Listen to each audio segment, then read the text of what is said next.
Carrying an American flag and his unborn child, the widow of Sergeant LaDavid Johnson said goodbye as he was laid to rest in Florida. A quiet moment amidst a political storm that has overshadowed questions about how he died in Niger. It began Monday when Donald Trump was questioned about his silence on the almost 2-week-old incident and whether he'd even called the families. I like to call when it's appropriate, when I think I'm able to do it. Trump called Johnson's widow the next day, and the controversy escalated when a Florida congresswoman revealed what he said. But you know, he must have known what he signed up for. How could you say that to a grieving widow?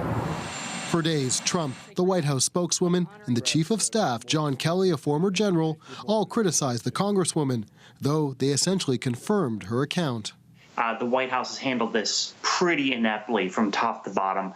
Just a series of mistakes that have made that original question, which was bad enough for the White House, that just made it worse and worse through their handling of it.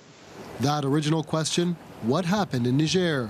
U.S. troops have been in the West African country since 2013, helping fight al-Qaeda and ISIS affiliates in the region. 4 Special Forces soldiers, including Johnson, were killed there October 4th. It happened near a village along the border with Mali.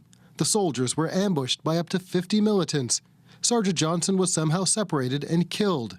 His body found more than 1.5 kilometers away 48 hours later. And we need answers. We need to find out why a routine mission in Niger turned deadly. The FBI is now investigating, and that original question, asked repeatedly this week, remains unanswered.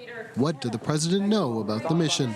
To some extent, Donald Trump has avoided having to answer that question simply by virtue of the fact that the week has been consumed with his response to the families. But at some point, he's going to need to answer that question. For his part, the president took another shot at Congresswoman Frederica Wilson on Twitter this morning, then spent the rest of the day at his golf course in Virginia. Stephen D'Souza, CBC News, New York.